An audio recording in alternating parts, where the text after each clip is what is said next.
Hola, ¿cómo están, queridos seguidores de su canal Diversa de Ciencia y Tecnología? En esta ocasión, trigonometría para el grado décimo Colombia. Vamos a ver los fundamentos de la trigonometría y adentrándonos en dos de sus funciones más importantes. La trigonometría se fundamenta también en dos conceptos bien elementales que debemos de tener claro, y es que para medir ángulos se utilizan grados sexagesimales o radianes en el sistema radial, ¿no? También es bien importante conocer que la trigonometría gira alrededor de un triángulo rectángulo.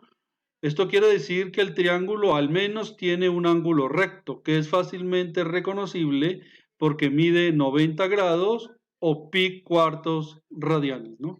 Ahí lo tienen, el triángulo rectángulo, aquí a mi parte derecha superior. El triángulo rectángulo tiene unas partes que debemos reconocer con bastante facilidad. El ángulo recto de que les estoy hablando es este ángulo de 90 grados. Todos los triángulos rectángulos que se estudian en la trigonometría básica se fundamentan en este triángulo. Tenemos también una parte bien reconocible que tenemos que destacar y es esta línea roja que se conoce con el nombre de hipotenusa. Memorícenlo, hipotenusa, esta línea roja. Otra parte bien básica es este ángulo alfa, que ustedes observan aquí, este ángulo alfa, y a partir de ello se construye toda la trigonometría que vamos a empezar a dilucidar en el siguiente vídeo. Entonces vamos a conocer ahora sí las partes elementales de este triángulo. De nuevo, el ángulo recto de 90 grados, que está aquí, el ángulo alfa desconocido. Este, aunque no aparezca el numerito aquí, ya sabemos que es 90 grados. Y este ángulo de acá arriba, que no tiene hasta el momento un nombre, es un ángulo desconocido. En cuestión de sus lados, la línea roja es la hipotenusa, la línea azul en este caso es el cateto opuesto, denominada A. ¿Por qué cateto opuesto? Para eso le definimos el ángulo alfa.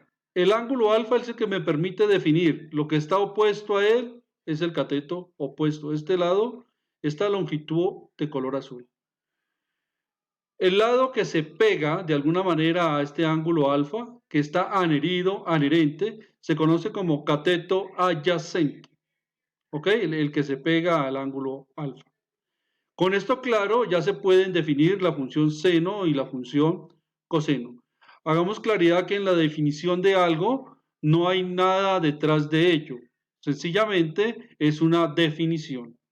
Por ejemplo, voy a definir coseno, que es una función coseno del ángulo alfa, igual a b sobre h. Algunos se preguntarán, bueno, ¿y por qué define como coseno de alfa igual a b sobre h?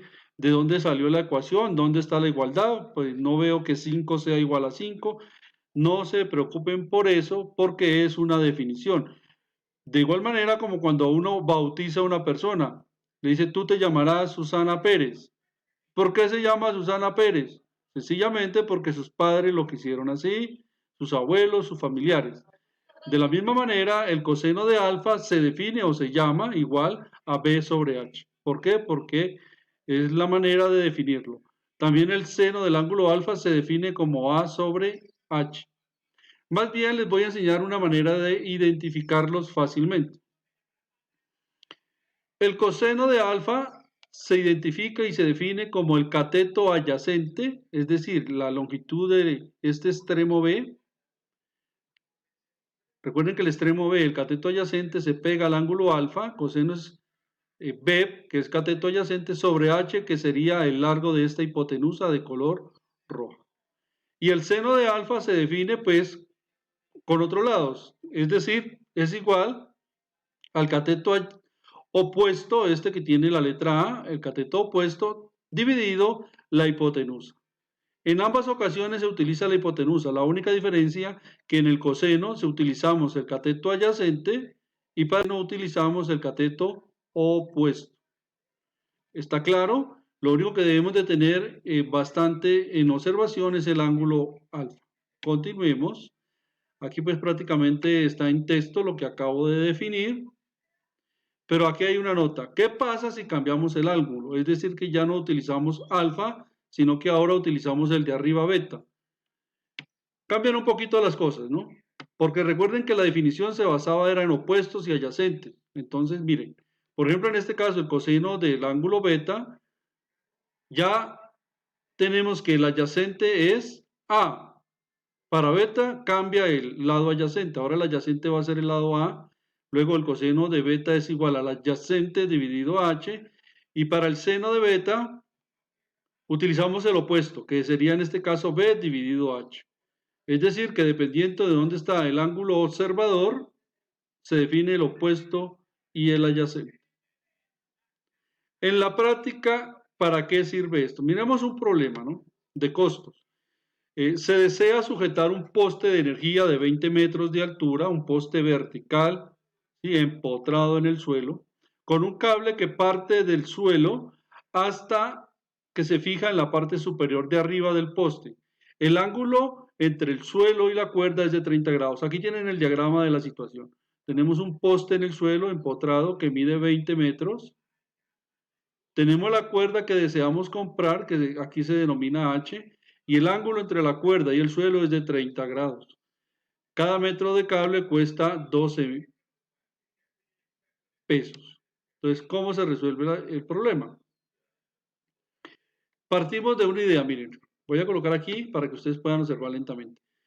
Conocemos el ángulo alfa y conocemos, para este ángulo alfa conoceríamos el opuesto, mira que es 20. Entonces, como conocemos el opuesto, la función a utilizar es la función seno.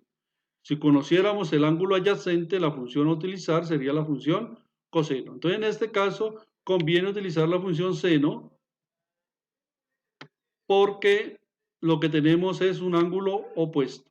Es decir, que seno del ángulo alfa que conocemos, que es 30, es igual a la altura que conocemos 20 y lo único que nos faltaría por conocer sería h.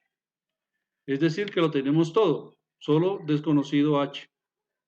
Luego, si aplicamos álgebra del grado octavo, nos damos cuenta que h pasa a este lado y la función seno pasa al lado de abajo a dividir. Luego que tenemos este despeje, nos damos cuenta que h es igual, como conocemos a que vale 20, el ángulo vale 30, sería 20 dividido el seno de 30. Haciendo los cálculos correspondientes, nos da que 20 dividido seno de 30 y calculando el seno de 30 nos da que es 0.5, 0.5 y al hacer esta división, 20 dividido entre 0.5 nos da 40 metros. Quiero que ustedes observen cómo obtuvimos el seno de 30 para que lo hagan con sus calculadoras o computadores. Deben de colocar su calculadora o computador en modo grados. Una vez que lo tienen en modo grados, le preguntamos a la calculadora, ahí coloco 30, que en funciones trigonométricas me encuentre el seno de 30, ¿no? Vamos a preguntarle que nos encuentre el seno. Mire, el seno de 30 es 0.5. Ahora si 0.5 lo dividimos para 20,